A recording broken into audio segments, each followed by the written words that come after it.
साधना prime news, क्योंकि सच जरूरी है।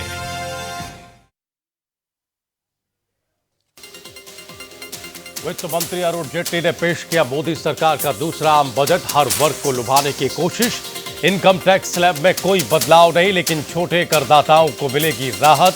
5 लाख तक की आय पर 3,000 की अतिरिक्त छूट का ऐलान। ईपीएफ पर सरकार का बड़ा ऐलान। ईपीएफ के लिए 10,000 करोड़ का फंड देगी सरकार। नए कर्मचारियों के लिए शुरू के 3 साल 8.33% अंशदान का भुगतान करेगी सरकार। हर तरह की गाड़ियों की कीमतों में इजाफा। 10 लाख से ज्यादा की कीमत की कारें महंगी हुई। एसयूवी पर 4% और डीजल गाड़ी पर 2.5% टैक्स बढ़ा। छोटी गाड़ियों पर लगेगा 1% अतिरिक्त टैक्स। सर्विस टैक्स में 0.5% का इजाफा। सर्विस टैक्स बढ़ने से हर सेवा होगी महंगी। मोबाइल बिल, होटल में खाना पीना महंगा हुआ। बीमा पॉलिसी, हवाई, रेल टिकट, सिनेमा और केबल के भी बढ़ेंगे दाम। सिगरेट, सिगार, पान मसाला, गुटखा महंगा। ब्रांडेड कपड़े, सोने और हीरे के गहनों की कीमतों में बढ़ोतरी। कृषि और फूड प्रोसेसिंग में 100% विदेशी निवेश को मंजूरी।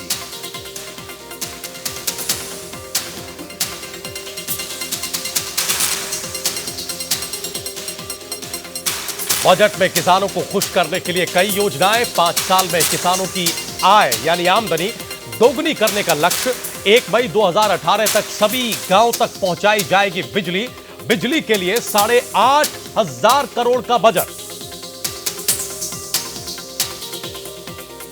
विपक्ष ने आम बजट को खारिज किया। कांग्रेस ने कहा बजट में किसी के लिए कुछ नहीं, कुछ कॉरपोरेट घरानों का रखा गया ख्याल। किसानों से झूठे वादे कर रही है सरकार। बजट में किसानों और कृषि के लिए नहीं उठाया गया कोई ठोस कदम। और बजट के दिन पेट्रोल 3 रुपए 2 पैसे सस्ता और डीजल 1 रुपए 47 पैसे महंगा। नई कीमतें सोमवार आधी रात से होंगी लागू। दिल्ली में 56 रुपए 61 पैसे प्रति लीटर मिलेगा पेट्रोल और 46 रुपए 43 पैसे प्रति लीटर मिलेगा डीजल।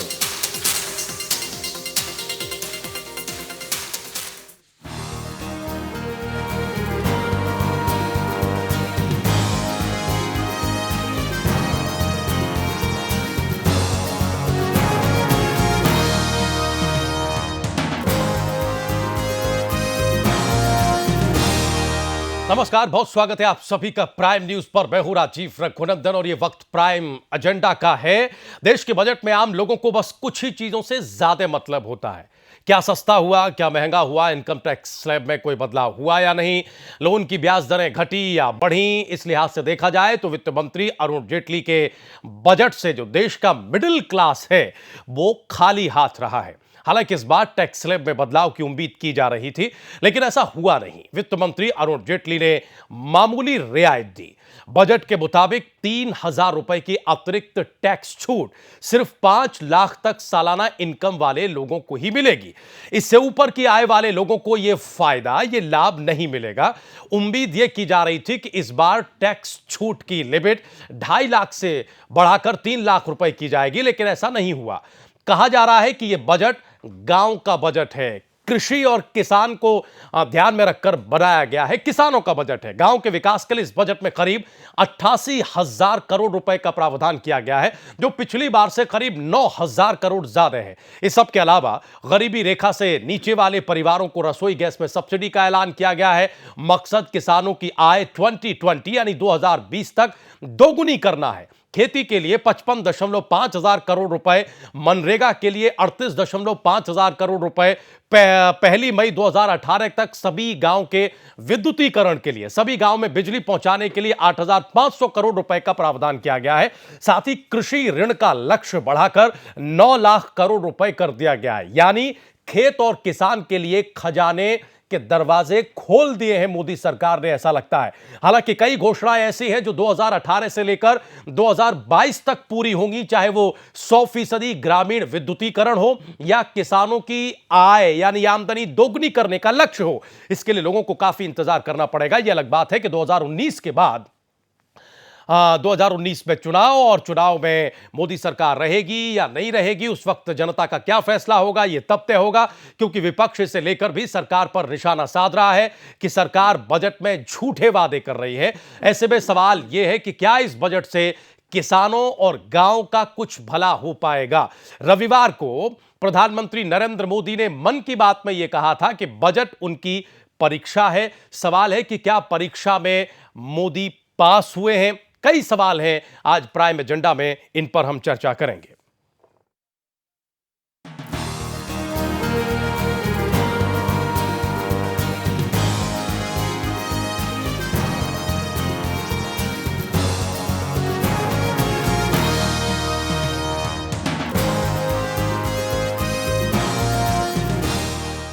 तो कई बड़े सवाल हैं। बड़ा सवाल यह भी है कि जिस तरह का बजट आज पेश किया गया, क्या उससे गांव और किसान का भला होगा। एक बड़ा सवाल यह भी है जो हम राजीव गांधी के जमाने से सुनते चले आ रहे थे कि क्या ये जो इतना बड़ा एलोकेशन है ये हमारे गांव तक पहुंचेगा उसी विजन के साथ जिस विजन से पहुंचाने की बात की जा रही है। क्योंकि आज दिन में जब हम चर्चा कर रहे थे तो दो तीन चीजें ये निकलकर सामने आ रही थी कि साहब पिछले कुछ दिनों में तकरीबन आधे दशक या एक दशक की हम बात करें, पंचायतों में जिस कदर भ्रष्टाचार बढ़ा है वो एक चिंता की बात है। हर पंचायत चुनाव में हम इसके कुछ उदाहरण देखते हैं।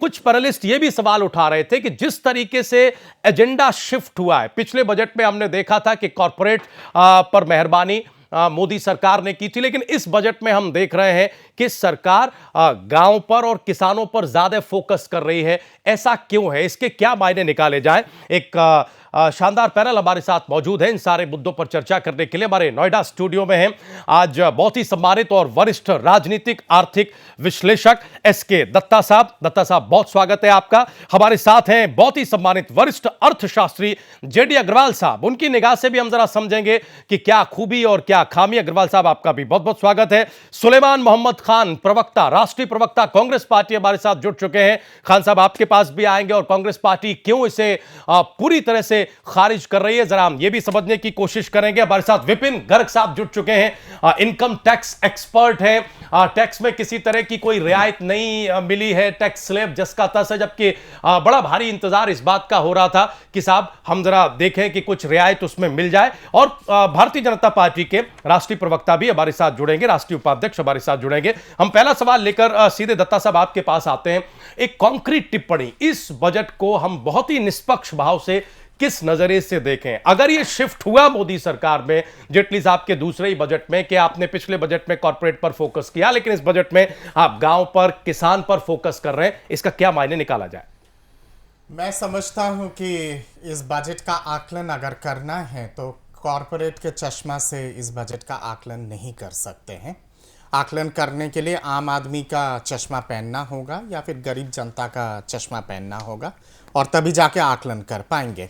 हो सकता है कि मेरे भाई कांग्रेस के, उनको लगे कि शायद मैं सरकार की पक्ष में बोल रहा हूं, पर निष्पक्ष होके जो मेरा अपना राय है वो मैं आपके सामने व्याख्यात कर रहा हूं जी। मैं समझता हूं कि लगातार पिछले 25 साल से मैं कहता आया हूं कि हमारे देश में जब तक हम लोग बुनियादी ढांचा जो है, भारत का जो बैकबोन है वो है कृषि, घरेलू और छोटे उद्योग। इस बैकबोन को अगर मजबूत नहीं करेंगे और इस बैकबोन को अगर संतुलित नहीं करेंगे तो भारत का विस्तार नहीं हो सकता है। ठीक है। पिछले 20-25 साल के उदारीकरण के नीति के चलते, उदारीकरण के नाम पे जिस हिसाब से हम लोगों ने अमेरिकन मॉडल को थोपा है भारत के ऊपर, कॉर्पोरेट मॉडल को, सिंगल यूनिट बेस्ड मॉडल जिस हिसाब से थोपा गया है भारत के विभिन्न चीजों को अनदेखी करते हुए, वही भारत का पतन का कारण है। ये बहुत अच्छी शुरुआत है, मैं समझता हूं, पर इस अच्छी शुरुआत से केवल सारी चीजें हासिल नहीं हो जाएगा। इस अच्छी शुरुआत को आगे किस तरह से लागू किया जाता है, प्रदेश की सरकारों के साथ किस हिसाब से संतुलन बनाया जाता है, ताकि तमाम ऐसे योजनाएं हैं जिसपे प्रदेश की भागीदारी उतना ही अनिवार्य है जितना कि केंद्र की भागीदारी है, और वहां पे किस तरह से राजनीतिक संतुलन बनता है वो महत्वपूर्ण होगा। दुर्भाग्यपूर्ण हमारे देश में आर्थिक जितने सारी इश्यूज हैं वो राजनीतिक चश्मा के चलते आर्थिक चीजों का पतन हो जाता है और इकोनॉमिक इश्यूज का पतन होता है, और वही कारण है जिसके चलते डेवलपमेंट इतना स्क्यूड है हमारे देश में। या फिर बहुत ऐसे इलाके हैं जो बहुत ही आगे बढ़ गए हैं, बहुत ऐसे इलाके देश का है जो अभी भी बहुत ज्यादा अति पिछड़ा या फिर पिछड़ा है। ठीक, उन सब इलाकों को किस हिसाब से संतुलित वे में इकोनॉमिक लैडर में लाया जाए, ये सबसे बड़ी चुनौती होगी केंद्रीय सरकार के लिए। पर ये चुनौती को 21वीं सदी में संतुलित वे में पारित करने के लिए प्रदेश के जितने सारे सरकारें हैं उनकी भागीदारी उतना ही महत्वपूर्ण है। तो इसलिए मेरा गुजारिश है कि नहीं, दत्ता साहब, अगर आपकी बात को हम समअप करें तो हम ये कह सकते हैं कि सरकार ने या पिछली सरकारों ने बगैर किसी लाग लपेट के चाहे जो गलतियां की हों, अगर हम आपके नजरे से ही देखें, हम कोई चश्मा नहीं लगाना चाहते, हम उदारवाद का चश्मा भी उतार कर रख देना चाहते हैं, तो ये ठोस सुधारवाद की तरफ एक ठोस कदम है, पहला कदम है। अब ये मान के चलें सर, आपके मुताबिक? बिल्कुल, और इसके साथ साथ मैं इससे थोड़ा आगे और जाऊंगा, वो ये है कि इंडियनाइजेशन नहीं है, ये भारतीयकरण है हमारे देश के जनरल बजट। अब सवाल एक ये भी है कि साहब ये इंडिया का बजट है या ये भारत का बजट है? जेडी अग्रवाल साहब हमारे साथ हैं, अर्थशास्त्री हैं, उनकी निगाह आज इस बजट में क्या ढूंढ पाई, जरा हम समझने की कोशिश करें सर। जिस तरह से आज इस बजट में गांव और किसान पर फोकस किया गया है, क्या आप ये मानते हैं कि इस बजट से गांव और किसान की किस्मत चमकेगी, अग्रवाल साहब? मेरे विचार से ये एक बहुत ही अच्छा बजट है। Pro people, pro government, and किस प्रकार से देश की अर्थव्यवस्था को अग्रसर कर सकते हैं, इसमें बहुत सारी ऐसी बातें नज़र आई हैं जो कि भारतवर्ष के लिए बहुत अच्छी हैं। सबसे पहली बात तो ये है कि ग्रोथ रेट ऐसा माना जा रहा है कि 7.6% रहेगा पिछले साल में 15-16 में। इसके साथ साथ जो फिस्कल डेफिसिट है उसको नियंत्रण करके 3.9% पर लाया गया, और अगले साल में ये 3.5% पे ही होगी। ये सिर्फ यही देखना नहीं है कि हमारे लिए इनकम टैक्स स्लैब बढ़ा है या नहीं बढ़ा, या हमको क्या मिला है क्या नहीं मिला है। इसके साथ साथ ये देखना है कि देश में किस प्रकार से लोगों का जीवन स्तर को ऊंचा किया जा सकता है, रोजगार दिलाया जा सकता है, जो रूरल डेवलपमेंट एरिया है उसके लिए क्या काम किया जा सकता है, कृषि के लिए, किसानों के लिए और आम जनता के लिए क्या चीज़ अच्छा होगा। और मैं ये समझता हूँ कि जिस प्रकार से प्रावधान किए गए हैं वो ऐसे प्रावधान हैं जिससे कि जो भारतवर्ष है उसका एक ट्रांसफॉर्मेशन होगा और ये नई दिशा नज़र आएगी इसके अंदर। जैसे जो फोकस है इस साल का बजट के ऊपर, बजट का, वो कई चीज़ों पर है। एक सबसे बड़ा फोकस है किसानों पर, एग्रीकल्चर पर, दूसरा है रूरल डेवलपमेंट पर, तीसरा है इंफ्रास्ट्रक्चर पर, चौथा है एजुकेशन और हेल्थ के ऊपर। और इस प्रकार से, और सबसे बड़ी चीज़ एक ये है कि किस प्रकार से ब्लैक मनी को अनर्थ किया जाए, लोगों को कहा जाए कि अपना जो पैसा आपने ब्लैक में किसी प्रकार से जनरेट किया है उसके ऊपर टैक्स दे करके केवल 7.5% एक्स्ट्रा सरचार्ज दे करके आप उसे छूट अकारा पा सकते हैं। बहुत सारी पेनल्टीज हैं, इंटरेस्ट हैं जिसको वेव करने की बात उन्होंने कही है। मैं ये समझता हूँ एक नई दिशा में नई सोच मिस्टर अरुण जेटली ने रखने की कोशिश की है। दो एक्सपर्ट्स की राय हमारे सामने, हम गर्ग साहब के पास थोड़ा देर से जाएंगे, टैक्स में हम थोड़ी देर से बात करेंगे, लेकिन हम सुलेमान मोहम्मद खान साहब से अब टिप्पणी लेना चाहेंगे। सर, जब इतनी अच्छी बातें हो रही हैं और जब ये कहा जा रहा है कि साहब हमने पहला ठोस कदम रखने की कोशिश की है और इस ठोस कदम के हमें दूरगामी अच्छे असर देखने को मिलेंगे, तब ऐसे में कांग्रेस पार्टी क्यों इस बजट को पूरी तरह खारिज कर रही है? वो ये क्यों कह रही है कि साहब इसमें मध्यम वर्ग के लिए कुछ नहीं है? वो क्यों ये कह रही है कि साहब महंगाई पर आप कतई कोई लगाम नहीं लगा पाए हैं, जो डिसीजन आपने इस बजट में लिए उससे आने वाले दिनों में महंगाई और बढ़ेगी? देखिए, ऐसा है कि नरेंद्र मोदी साहब कहते थे कि reform to transform, reform word का इस्तेमाल तो बहुत होता है, लेकिन मैं समझता हूं कि बीजेपी एनडीए की सरकार को, वित्त मंत्री को या प्रधानमंत्री को रिफॉर्म का असल मायने मालूम नहीं है।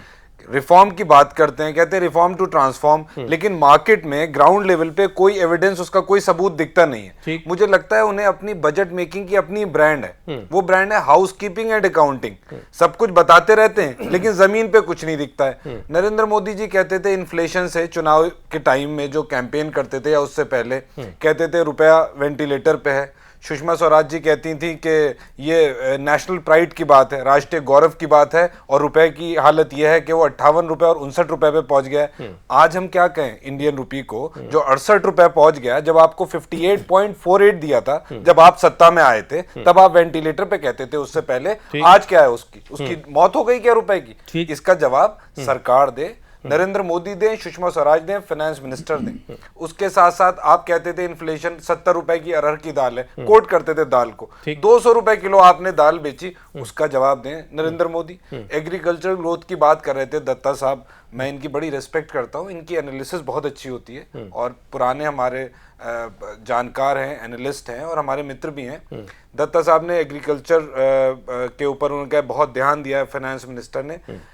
एग्रीकल्चर सेक्टर जो ग्रीव कर रहा था, तो फाइनेंशियल ईयर 13-14 में साहब 3.7% पे दत्ता साहब ग्रो कर रहा था। हो सकता है आपके अलग हो डेटा, मुझे जो मेरे पास जो मालूमात है वो 3.7% पे ग्रो कर रहा था। जो इस एंटी फार्मर गवर्नमेंट ने 0.2% हो गया एग्रीकल्चर का जो grow, when agriculture sector is grow at a rate of 0.2%, it's growing at a rate of 0.2%, जो बहुत नीचे आ गया 3.7 से। और जो जीडीपी में कंट्रीब्यूट करता है वो 17% से 16% आ गया पिछले फाइनेंशियल ईयर और इस फाइनेंशियल ईयर में। ऊपर से एमएसपी जो होती है, वो एमएसपी हमारे टाइम में मेजर क्रॉप्स पे ऑलमोस्ट डबल हो गई थी और वीट और पैडी पे 15% के करीब बढ़ोतरी हुई थी। लेकिन मोदी साहब ने बड़े प्रोमिसेस किए थे और हमने ये देखा कि 50 और 100 रुपए का जरा से ही बढ़ोतरी हुई। तो ये बड़ी बड़ी बातें करने से और इस तरह की अकाउंटिंग और आंकड़े पेश करने से ही देश का उद्धार नहीं होगा, इससे आपका प्रॉस्पर नहीं करेगा, आपको करके दिखाना पड़ेगा। एक बात और कहूंगा सर जी, जब नरेंद्र मोदी जी प्रधानमंत्री बने तो क्रूड ऑयल के प्राइसेस 108 डॉलर पर बैरल थे इंटरनेशनल मार्केट में, और तेल की कीमत थी 71 रुपए, पेट्रोल की मैं बता रहा हूं। और जनवरी में 24.96 डॉलर पर बैरल कीमत थी इंटरनेशनल क्रूड ऑयल की मार्केट में, इंटरनेशनल मार्केट में, और हमारे यहाँ पेट्रोल बिक रहा था 59 रुपए का। तो जो बहुत बड़ा ट्रांसफर होना था बेनिफिट आम आदमी के पास, वो नहीं हो पाया। और इतना ज्यादा आपने जो कलेक्शन किया है उसका यूसेज आपने क्या किया, लगभग हमारे आंकड़ों के हिसाब से 1 लाख करोड़ रुपए पिछले फाइनेंशियल ईयर में आपने जमा किए, और इस फाइनेंशियल ईयर के एंड होते होते तक, क्वार्टर तक, आप 1.5 लाख करोड़ इस बार भी जमा करेंगे। तो जो असली फायदा आम जनता को मिलना था वो नहीं मिल पाया। वो नहीं भी जवाब दे। हम जरा दत्ता साहब से जवाब लें, हम इंतजार कर रहे हैं भारतीय जनता पार्टी के प्रतिनिधि का कि वो हमारे साथ जुड़े, तो कांग्रेस पार्टी जो आरोप लगा रही है इस बजट को लेकर उसका वो जवाब दें। लेकिन दत्ता साहब और अग्रवाल साहब, आप दोनों के लिए ही ये सवाल है, जो सवाल सुलेमान साहब उठा रहे हैं कि साहब रुपए की मजबूती का क्या हुआ, जिस तरह से आपने सर्विस टैक्स बढ़ाया है, ये चीजें और महंगी होंगी, महंगाई और बढ़ेगी। जब ये स्थिति बनेगी तब फिर आप कैसे कहेंगे कि साहब हमने ये ठोस आधार रखने की कोशिश की है? नहीं, मुझे खुशी है कि सुलेमान भाई ने ये सवाल उठाया और मैं अपेक्षा भी कर रहा था ज़रूर ये सवाल उठाएंगे, और मैं समझता हूँ कि इसके ये जो सवाल है इसका एक विस्तार रूप से जवाब देना उचित रहेगा।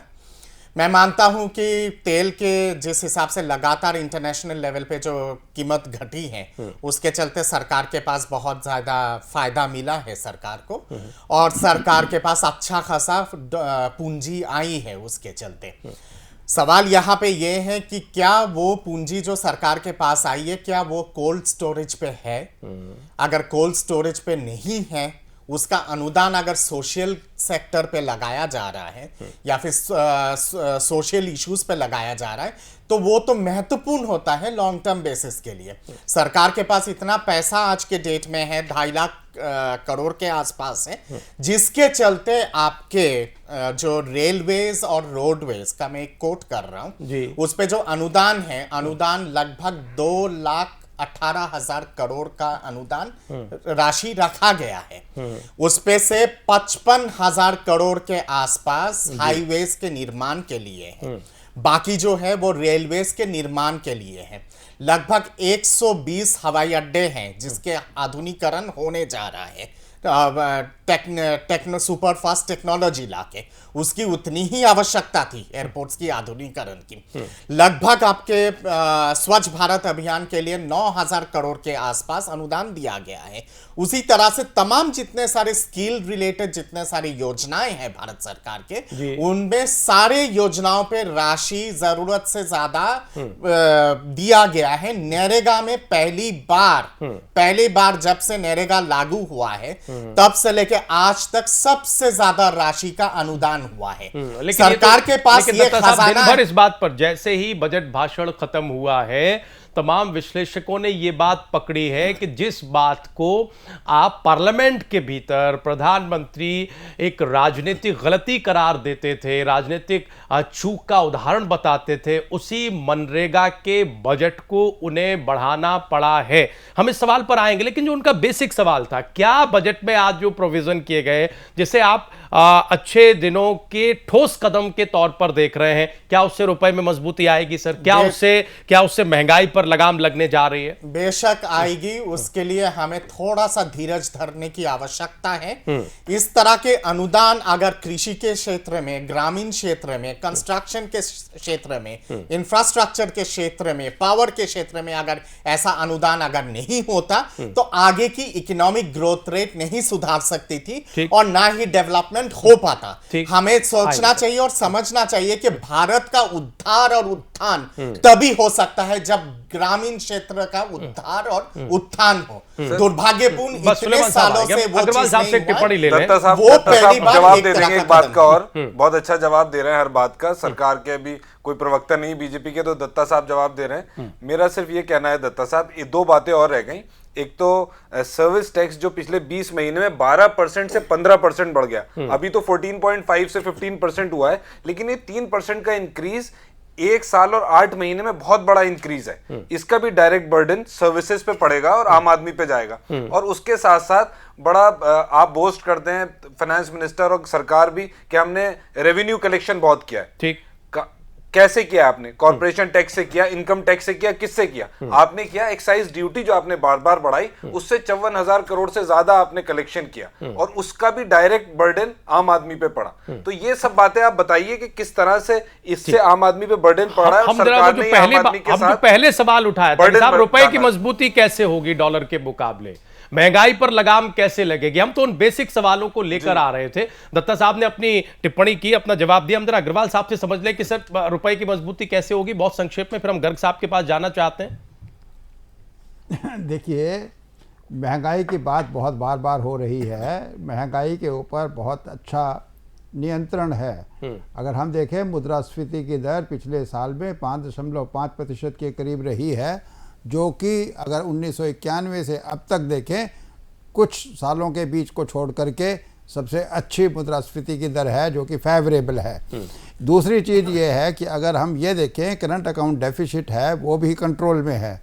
ये जो बड़े मैक्रो इकोनॉमिक स्टेबिलिटी के जो फैक्टर्स हैं वो बहुत ही फेवरेबल है भारतवर्ष के लिए, जबकि दुनिया भर में इस समय इकोनॉमिक चैलेंजेस हो रहे हैं। चाइना में मंदी हुई है और यूरोप और अमेरिका में भी हालत इतने अच्छे नहीं हैं जिससे कि देश की अर्थव्यवस्था, लेकिन भारत का जो अर्थव्यवस्था का सिचुएशन है वो बहुत अच्छा है। अब प्रश्न ये उठता है कि अगर हम ये कहें कि रॉ पेट्रोल की कीमत कम हो गई है, टैक्स अधिक बढ़ा लिया है, तो सरकार के सामने एक बड़ा समस्या थी कि किस प्रकार से फिस्कल डेफिसिट को 4% से कम किया जाए और अगले वर्ष में 3.5% पे लाया जाए। मेरे मित्र ने एक बात बताई कि जी सर्विस टैक्स 12.5% से 14.5% और अब 0.5% और बढ़ा दिया गया। अगर उस 0.5% को देखा जाए तो वो सरचार्ज ऐसा है जिससे कि किसानों की वेलफेयर के लिए प्रयोग किया जाएगा।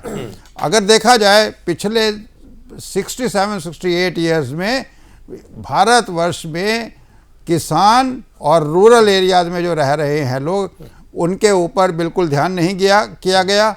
जो लॉबिस्ट हैं, चाहे वो मैन्युफैक्चरिंग सेक्टर के इंडस्ट्रियलिस्ट हैं, चाहे वो फाइनेंशियल सेक्टर के लोग हैं, उनको उन्हीं का ध्यान किया गया और उन्होंने बजट के ऊपर बहुत ज़्यादा अपना प्रभाव डाला। और हिंदुस्तान में जो कंट्री साइड है, जहाँ 60 से 65% लोग रहते हैं, उनका ध्यान नहीं किया गया। मैं ये समझता हूँ कि ये चीज़ की। दूसरी चीज़ ये है कि इन्होंने जो टैक्स रिफॉर्म्स की बात की है, वो एक बहुत ही सूझबूझ की बात है। तीसरी चीज़, बैंकिंग रिफॉर्म्स की बात ये कर रहे हैं और कह रहे हैं कि हम और भी रिफॉर्म्स करने की कोशिश करेंगे। सबसे बड़ी ज़रूरी बात ये है कि किस प्रकार से हम कृषि के अंदर 3 से 4% की वृद्धि दर ला सकते हैं, ये सबसे बड़ी चीज़ है। अगर ऐसा कर पाते हैं तो किसानों की जो इनकम है, आय है, अगले 3 से 5 साल में डबल करने का प्रयत्न हो सकता है। उससे जो किसान सुसाइड कमिट कर रहे हैं, गरीबी से त्रस्त हैं, परेशान हैं, और वो जो है वो समस्या को हल हो सकता है। इस प्रकार से मैं मेक इन इंडिया के ऊपर इन्होंने प्रावधान किया है। 1 करोड़ रोजगार क्रिएट करने का प्रयत्न किया गया है। 97,000 करोड़ रुपए खर्च करने की बात की है। 2,18,000 करोड़ रुपए इंफ्रास्ट्रक्चर वगैरह के ऊपर खर्च करने की। मैं ये समझता हूँ ऑन दी होल बात ऐसी है कि इस प्रकार से हम भारत की जो जनता है उसका जीवन स्तर ऊंचा कर सकते हैं, उनको आय के साधन प्रोवाइड कर सकते हैं, किस प्रकार से रोजगार मुहैया कराए जा सकते हैं। मैं समझता हूँ ये सब चीज़ें इन्होंने कोशिश की है। और अगर हम ये सोचें कि 1 साल के बजट में हम भारतवर्ष की सारी समस्याओं का समाधान कर देंगे, ये शायद मुश्किल है। तीसरा बजट है, जेटली साहब का ही तीसरा बजट है। ठीक है, अब हम जरा गर्ग साहब के पास जाएं। विपिन गर्ग साहब हमारे साथ हैं, इनकम टैक्स के एक्सपर्ट हैं। सर, टैक्स स्लैब में तो कोई बदलाव हुआ नहीं, अलबत्ता वो 3,000 रुपए की जो छूट है उसका जिक्र आज दिन भर से हो रहा है, जब से बजट भाषण खत्म हुआ है वित्त मंत्री अरुण जेटली का। गर्ग साहब, हम ये समझना चाहते हैं कि क्या इस बजट में वाकई जो मिडिल क्लास है, जो मध्यम वर्ग है, उसे निराशा हाथ लगी है? उसे आपने दिया कुछ नहीं है, अलबत्ता सर्विस टैक्स जिस तरीके से आपने बढ़ाया है, टैक्स स्लैब में कोई परिवर्तन नहीं किया है, आपने उसकी जेब से निकालने का ही काम किया है। महंगाई बढ़ेगी इन सबसे। देखिए, इसमें 2-3 बातें हैं। मिडिल क्लास की जब हम बात करें तो ये बात तो सच है कि हायर मिडिल क्लास या मीडियम मिडिल क्लास अगर आप कहेंगे तो शायद आपका कहना ठीक है। लोअर मिडिल क्लास की अगर आप बात करें तो जो बजट में प्रोविज़न है वो मैं आपको दोबारा से एक बार बताना चाहूँगा कि एक तो बिल्कुल ठीक बात है, जो 2,000 रुपये का रिबेट था उसको 2,000 से बढ़ाकर 5,000 किया। तो वास्तव में क्या हुआ कि 5 लाख से कम जिनकी आमदनी है उनके लिए जो बेसिक एग्जम्पशन लिमिट है वो 3 लाख रुपया हो गया जी। एक काम तो ये किया। एक बहुत पुरानी बात चलती थी कि साहब जो लोग अपना घर खरीदते हैं, उसका ब्याज चुकाते हैं, उसका मूल चुकाते हैं, उसके लिए कुछ प्रावधान है। लेकिन बहुत सारे नौकरी पेशा ऐसे लोग हैं जिनको जो अनऑर्गेनाइज सेक्टर में है, इनकी सैलरी का ब्रेकअप नहीं होता, उनको कोई एचआरए नहीं मिलता, लेकिन वो किराया भरते हैं, उनका अपना घर नहीं है, वो किराया भरते हैं। वो छूट केवल 2,000 रुपया होती थी। तो उसको उन्होंने इस बार सुना, उस 2,000 को बढ़ा करके 5,000 किया। और एक अपना घर आप खरीदना चाहते हैं, जो फर्स्ट टाइम खरीद रहे हैं अगर, तो उसके लिए एक 50,000 का और इंटरेस्ट का डिडक्शन अलाउ किया। तो 2 लाख को वो 2.5 लाख एक तरीके से किया। ये बिलो मिडिल क्लास या लोअर मिडिल क्लास के लिए आप कह सकते हैं एक बात। ठीक। दूसरी बात, अगर सेक्टर पे जाएं तो हाउसिंग सेक्टर के लिए बहुत समय से बात चलती थी कि साहब आप कहते हो कि 2022 तक सबको घर देना चाहते हो, तो कम से कम जो अफोर्डेबल हाउसिंग है, जो छोटे घर हैं, उनके लिए आप कुछ रियायत कीजिए। जिसको इस बार उन्होंने कुछ सुना और किया कि जो मेट्रो में 30 मीटर तक और अदर देन मेट्रो 60 मीटर तक के जो घर होंगे स्क्वायर मीटर तक के, उसको उन्होंने इनकम टैक्स के दायरे से बाहर किया। और दूसरा, उसके ऊपर जो सर्विस टैक्स लगता था उसको भी इस दायरे से बाहर किया। तो हाउसिंग सेक्टर, जिसे अफोर्डेबल हाउसिंग हम कहते हैं, उसके लिए उन्होंने ये स्टेप लिया है। दूसरा सेक्टर, आप बात कर रहे थे कि एम्प्लॉयमेंट जनरेशन के लिए टैक्सेशन पॉलिसी की निगाह से क्या कुछ किया है या नहीं किया है जी। तो एक चीज़ तो ये की है कि जो स्किल इंडिया की हम बात करते हैं, तो स्किल इंडिया में बड़ा कहा जाता था कि साहब आप स्किल इंडिया की बात करते हो, लेकिन जो स्किल डेवलपमेंट के प्रोग्राम चलते हैं उस पर सर्विस टैक्स तो वहाँ भी लगता है। तो उस सर्विस टैक्स की बात को उन्होंने सुना और इस बार ये कहा कि हम उस पर सर्विस टैक्स नहीं लगाएंगे, उसको एग्जेम्प्ट किया है। एक काम ये किया। दूसरा काम ये किया कि ये कहा कि अगर आप नए एम्प्लॉयज रखते हैं और उनकी सैलरी 15,000 तक है तो उनका जो पेंशन में कंट्रीब्यूशन जाता है पीएफ कंट्रीब्यूशन में से 8.33%, वो सरकार बियर करेगी। एक बात 3 साल तक। हाँ। दूसरी बात, एक स्कीम हमारे यहाँ चलती थी मैन्युफैक्चरिंग सेक्टर में, अगर आप नई लेबर अपॉइंट करते हैं, नए एम्प्लॉय रखते हैं तो उसका एक डिडक्शन मिलता था। ये बात थी कि आप सिर्फ मैन्युफैक्चरिंग में ही एम्प्लॉयमेंट को क्यों अपॉर्चुनिटी देना चाहते हैं, बाकी सेक्टर भी तो हैं, कंस्ट्रक्शन सेक्टर है, रियल एस्टेट सेक्टर है, ये भी वो समझ पाए। और इस बार उन्होंने कहा कि मैन्युफैक्चरिंग नहीं, किसी भी सेक्टर में अगर एडिशनल एम्प्लॉयमेंट आप प्रोवाइड करते हैं जी। तो उसको हम देंगे। एक बात जी। ये नौकरी पेशा लोगों के लिए बात हो गई और कुछ सेक्टर्स की बात हो गई। और दूसरा, ये बहुत समय से चला, ये मोदी जी ने भी वादा किया था कि स्टार्टअप प्रोजेक्ट्स के लिए कुछ कहेंगे, कुछ करेंगे। उसके लिए क्या कि 3 साल का एक हॉलिडे पीरियड स्टार्टअप्स को दिया, 5 साल में से 3 साल तक की आपको कर से रियायत दी। गर्ग साहब, श्याम जाजू पार्टी के राष्ट्रीय उपाध्यक्ष और प्रवक्ता हैं, हमारे साथ जुड़ चुके हैं, हम जरा उनके पास चलते हैं। श्याम जाजू साहब, क्या रिएक्शन है आपका? क्या इस बजट से गांव और गरीब की किस्मत चमकेगी, आप ये मानते हैं?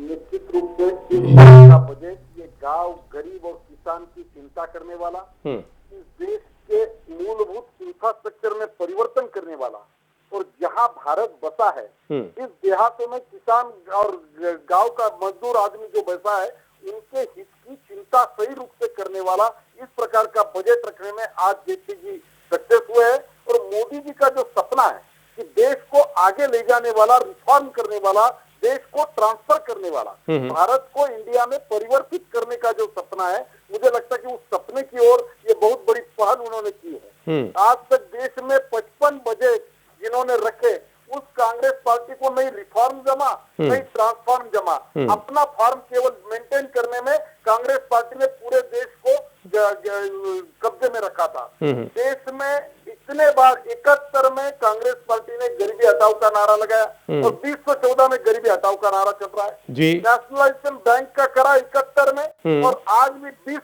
करोड़ लोगों के खाते खोलने के लिए हमें आना पड़ा। मुझे ऐसा लगता है कि इस बार का बजट ये बहुत बैलेंस बजट है। जहाँ तक हमारे कांग्रेस के प्रवक्ता बात कर रहे थे, महंगाई वाली बात कर रहे थे और दालों की चिंता कर रहे थे, उनको ये नहीं मालूम है कि कंज्यूमर प्राइस इंडेक्स हमारे कारण जो कांग्रेस के टाइम 10.2 था वो 4.9 पर आया है।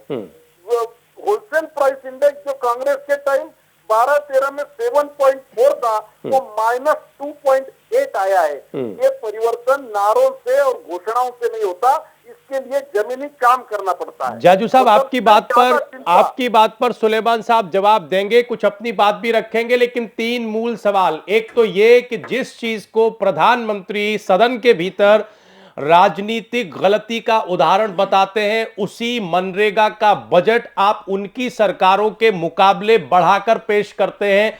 इसके पीछे की रणनीति क्या है? एक, इस प्रश्न का उत्तर दीजिएगा सर। और 2 प्रश्न ये कि जो भी जिस तरह का भी बजट आज पेश किया गया, हम ये मान लें कि आने वाले दिनों में रुपया मजबूत होगा और महंगाई घटेगी, क्योंकि सर सर्विस टैक्स बढ़ने से हम जिस तरह की लिस्ट देख रहे हैं, जब हम व्यवहार में जाएंगे बाजार में, जब कंज्यूमर बाजार में होगा, चाहे वो किसी भी तबके का हो, तो उसकी जेब से पैसा निकलेगा। क्या आप इस बात से सहमत हैं?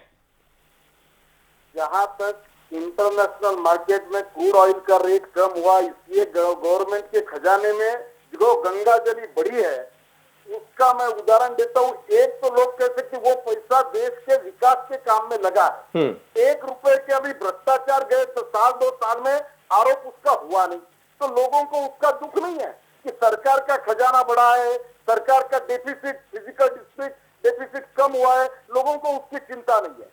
आप कह रहे हैं मनरेगा की बात, मनरेगा पर हम भी क्रिटिसिज्म करते थे, वो योजना पे नहीं, योजना का क्रियान्वयन जिस प्रकार से कांग्रेस वालों ने किया, और मनरेगा सबसे बड़ा भ्रष्टाचार का जो अड्डा बना था, उस पर हमारा क्रियान्वयन का दोष था। जहां तक ग्रामीण एरिया में किसानों को और खेत मजदूर को रोजगारी देने की बात है, उसके लिए मनरेगा जैसी उपयुक्त स्कीम नहीं है। सवाल उसका एग्जीक्यूशन कैसे कर रहे हैं। आज आप देखोगे तो सभी उस पर काम करने वाले लोगों को रोजगार डायरेक्ट उनके बैंकों के अकाउंट में जमा हो रहा है, इसमें 1 रुपया भी करप्शन नहीं है। और कांग्रेस के जमाने में अनप्लैंड सब जो खर्चा हो रहा था, जो गड्ढे कुछ खोदे जा रहे हैं और गड्ढे भरे जा रहे हैं और उस पर पैसा मट्टी में जा रहा है। हमने पहली बार मनरेगा के माध्यम से ये सब खर्चा प्रोडक्टिव वे में लगाया है। ठीक। इस बार 5 करोड़ गरीब 5 लाख कुएं खोदने का काम उसके माध्यम से होने वाला है और किसानी वो बड़े,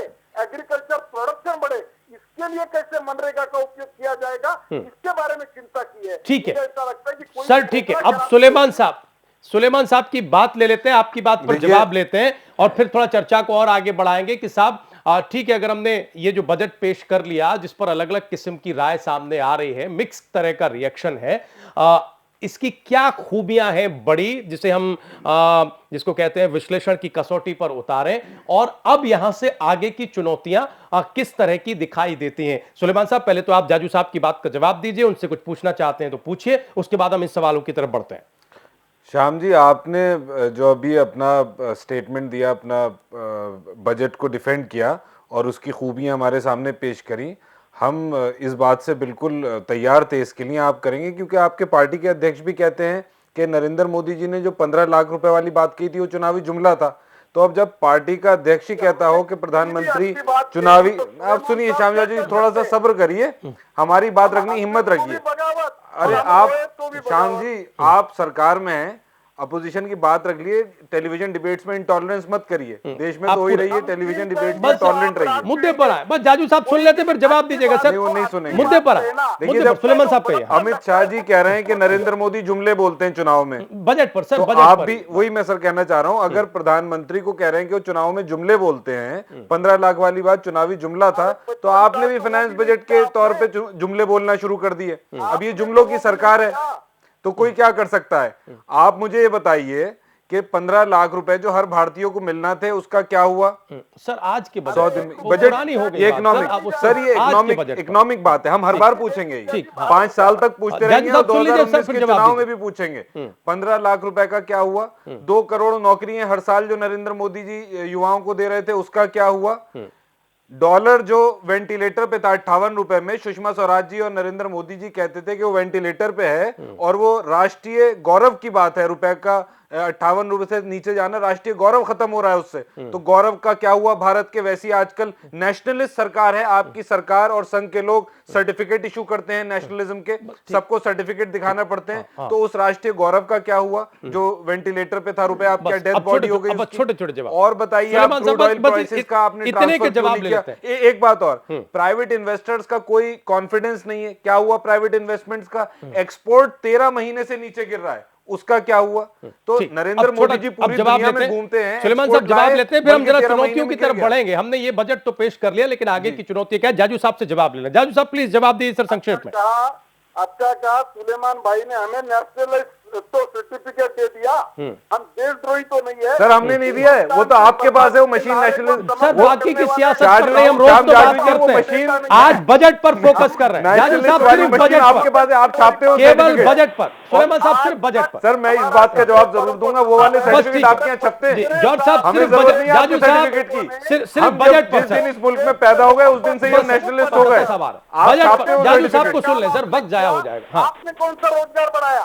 हम जो बीपीएल परिवारों के नीचे गैस कनेक्शन दे रहे हैं, ये बीपीएल परिवार का, अरे मेरे सर, मेरे सवालों का जवाब देने का नौकरी वाली बात पे ही बोल रहे हैं। इस देश के गांव गरीब और किसान की चिंता नहीं की, लोग गरीब होते गए, किसान आत्महत्या करने लगे, लोग गांव से लोगों का पलायन होने लगा, नेशनल हाईवे आपकी राज्य सरकारों में आत्महत्याएं हो रही हैं, उसका भी तो जवाब दिए। इस प्रकार की, अरे सर आप अब 2 साल से सरकार में हैं, जगह जगह राज्यों में आपकी सरकारें हैं। पहली बार इस देश में विकास के एजेंडे पर सोचने को हमने लोगों को मजबूर किया है। कांग्रेस ने देश को दिशाभूल कर आज तक ये छोटे लोगों के वोट लिए केवल वोट बैंकों की राजनीति की, और आज कह रहे कि जुमले वाली सरकार है। अरे मैं नहीं कह रहा हूँ, ठीक है, फिर हम वही आरोप प्रत्यारोप पे उलझ रहे हैं। हम रोज अलग अलग पॉलिटिकल मसलों पर डिबेट होती है। ठीक है, हम जरा दत्ता साहब के पास आए। जाजू जी प्लीज, हम आ रहे हैं, हम लौट रहे हैं आपके पास। श्याम जाजू साहब कृपया करके बने रहिएगा। दत्ता साहब, एक तो 3-4 खूबियां जो वाकई वो ठोस स्थिति दिखती हो, और अब यहां से आगे चुनौतियां क्या हैं? राजीव जी, 3-4 खूबियां या फिर 3-4 डीमेरिट बजट का, वो थोड़ा बाद में बताता हूँ। मेरा 2-3 सवाल है सुलेमान भाई से। Ministry of human resource development और ministry of home affairs government of India की रिपोर्ट्स की मैं कोट करता हूँ।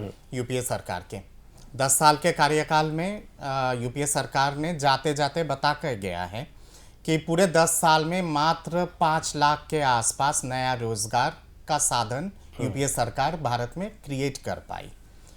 और last 5 years of the UPA government बहुत सारे जॉब, जो लोग नौकरी में थे उनकी जॉब चली गई थी। मेरा सवाल यहाँ पे ये है कि आर्थिक परिस्थिति उस समय का, मान लीजिए अगर मैं पिछले लास्ट 3 इयर्स आपके सेकेंड टेनियर का अगर मैं आर्थिक परिस्थिति अगर खतरनाक भी मानता हूँ, उससे पहले का जो 7 साल था वो 7 साल काफ़ी सुनहरा था, या फिर 6 साल। उस दौरान ऐसा कौन सा वो हो गया था जिसके चलते जॉब आप लोग क्रिएट नहीं कर पाए। दूसरी बात यहाँ पे ये आता है कि आपने कहा है पिछले 13 महीने में एक्सपोर्ट की जो वो है रेखा लगातार बढ़ रहा है। इंपोर्ट की जो रेखा है वो भी लगातार घट रहा है। ठीक। यानी कि बैलेंस ऑफ पेमेंट सिचुएशन और बैलेंस ऑफ ट्रेड सिचुएशन के हिसाब से अगर आकलन करें तो वो गैप लगातार कम हो रहा है। प्रोडक्टिविटी लेवल देश की अगर बढ़ेगी, प्रोडक्शन अगर बढ़ेगा, तभी तो हम लोग ज्यादा एक्सपोर्ट कर पाएंगे। जब ज्यादा एक्सपोर्ट करेंगे यानी कि हार्ड करेंसीज देश के अंदर आएगा, चाहे वो स्टर्लिंग पाउंड हो चाहे वो डॉलर हो। जब ज्यादा हार्ड करेंसी देश के अंदर आएगा उसका सीधा असर, एक बहुत ही सिंपल इकोनॉमिक लाइन में अगर मैं समझाऊं, वो सीधा असर डोमेस्टिक करेंसी पे पड़ेगा और रुपए और ज्यादा मजबूत होगा और मजबूती आएगी। ये एक बेसिक इकोनॉमिक नॉर्म है इकोनॉमिक्स का।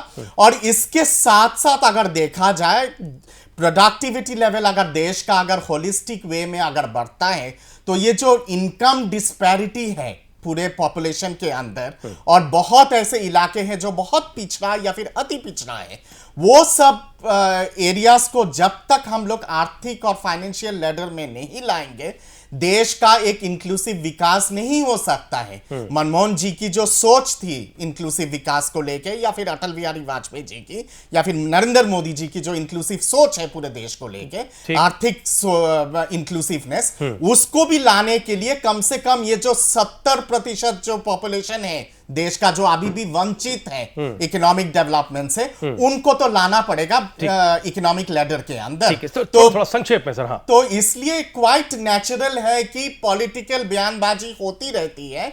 जो अच्छे चीजें हैं, अच्छे चीजों पे ऑपोजिशन का रोल होता है कि सरकार के साथ कदम बढ़ाए और देश का निर्माण के प्रोसेस में जो कांग्रेस पार्टी नहीं कर रही है या उसको करने में संकोच कर रही है, नहीं कर रही है। ठीक है, छोटा सा जवाब दीजिए सुलेमान साहब, फिर हम जरा गर्ग साहब के पास आए, फिर हम जरा अग्रवाल साहब के पास। सर मेरा इतना कहना है, दत्ता साहब बड़े अच्छे एनालाइजर हैं, इकोनॉमिस्ट हैं, हम तो खैर इकोनॉमी का भी सही से नहीं समझ पाते हैं। दत्ता साहब के एक्सपर्ट ओपिनियन जो उन्होंने भी दिए, मेरा ये कहना है दत्ता साहब, जब आप बजट की इतनी तारीफ कर रहे हैं कि ये मतलब one of its own kind greatest of budget आया है, तो आप कोई कमी आपने अभी तक बजट में नहीं गिनवाई। आप तो इस तरह से बजट की तारीफ कर रहे हैं जैसे आज तक ऐसा कोई बजट ही नहीं आया और नहीं आएगा। पहली चीज आएंगे, बोलना चाहिए था, अभी तक नहीं आया ना सर। मेरी और एक बात, तो आप लोग कितना गिना रहे हैं तो मुझे लगा कि और बताने की जरूरत नहीं है। साहब हमें तो फाइनेंशियल जो अंडरस्टैंडिंग है, इकोनॉमिक अंडरस्टैंडिंग है ही नहीं। आप एक्सपर्ट हैं इस फील्ड के, तो इसलिए मैंने आपके सामने सवाल उठाया। दूसरी बात जो आप ये कहते हैं जॉब क्रिएशन का,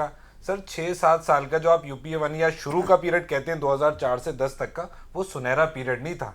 आप याद करिए, मेरी तो कम समझ है, बहुत लिटिल अंडरस्टैंडिंग है, आपकी बहुत अंडरस्टैंडिंग है। 2007 के आखिर में और 8 में एक इंटरनेशनल ग्लोबल रिसेशन आया था बहुत हेवी, और काफी वर्ल्ड इकोनॉमीज पे उसका असर पड़ा था। चिदम्बरम जी ही उस टाइम फाइनेंस मिनिस्टर थे, और हमने उस टाइम उस हार्ड टाइम के 2-2.5 साल में कैसे देश को आगे बढ़ाया था, ये आप याद करिए। वो सुनहरा पीरियड नहीं था।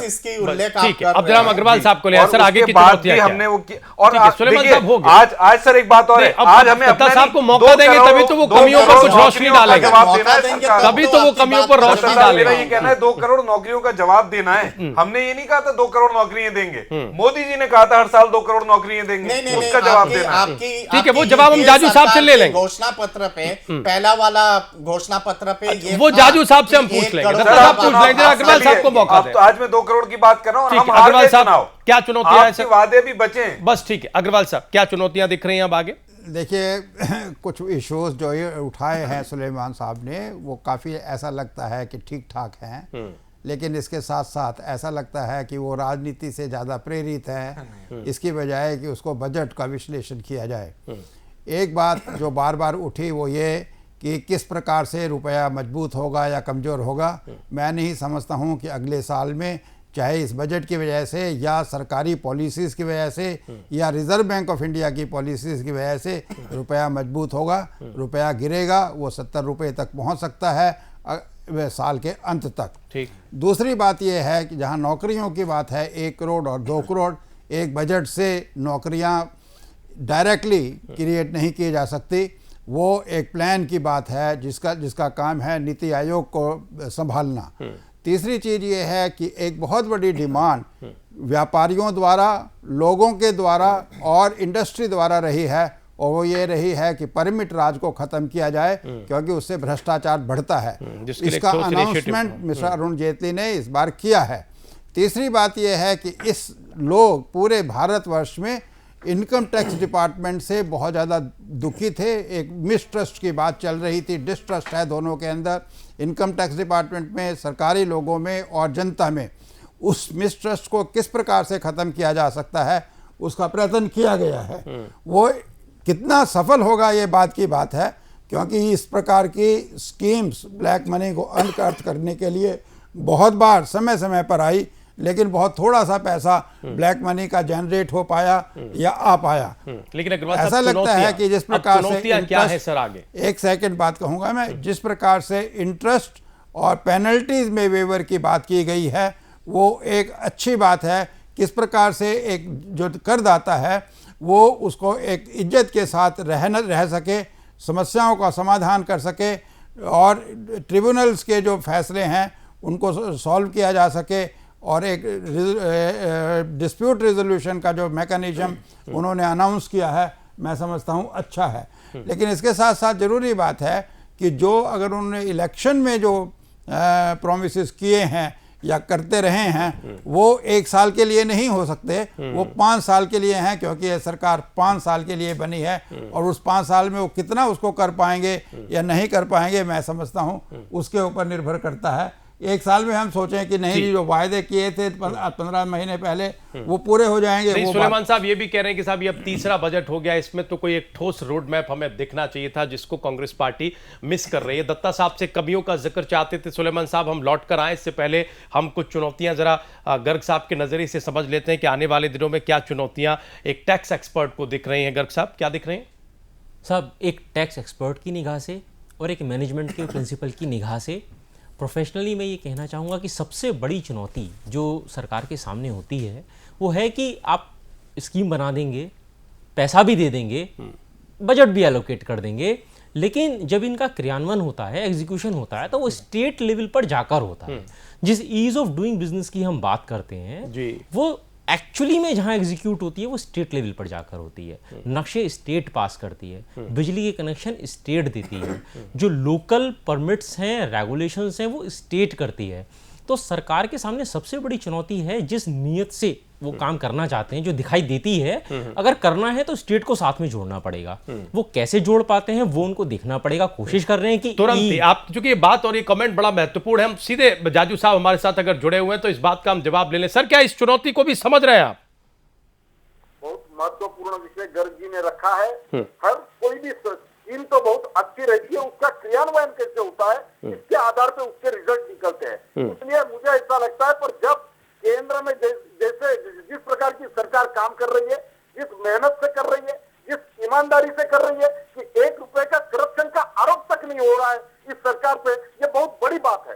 तो मुझे ऐसा लगता है कि आने वाले दिनों में सब लोगों को अपनी अकाउंटेबिलिटी देनी पड़ेगी, उसका ऑडिट होगा और जनता के प्रति जवाबदेही होगी। सवाल रहा है आगे ले जाने का हमने जो वादे किए थे हम उससे कमिटेड है।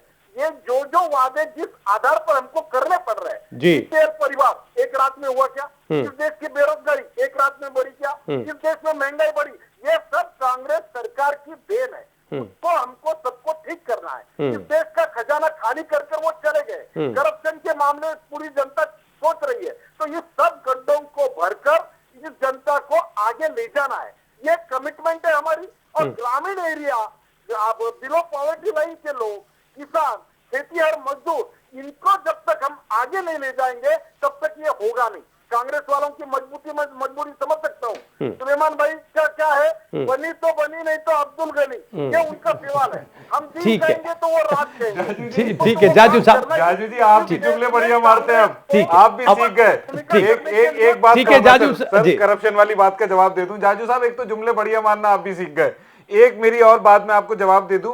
ललित मोदी का स्कैम में सुषमा स्वराज जी लिप्त थी, वसुंधरा राजे जी लिप्त थी, माइनिंग स्कैम में राजस्थान में लिप्त हैं, शिवराज सिंह चौहान व्यापम स्कैमों का स्कैम है मध्य प्रदेश में, छत्तीसगढ़ में स्कैम है। सर, कौन बजट सी आप बात करते हैं? करप्शन में पूरी भाजपा लिप्त है।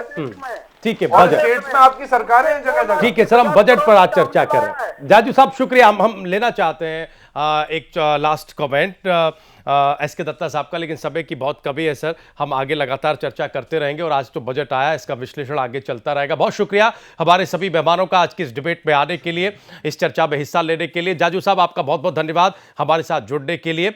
अच्छे दिनों का वादा करके ये सरकार आई है और इस बजट के बारे में कहा जा रहा है कि एक ठोस पहल सरकार ने की है, हर तबके को खुश करने की कोशिश की है। लेकिन जैसा कि अंग्रेजी में कहा जाता है, it is very difficult to please everyone.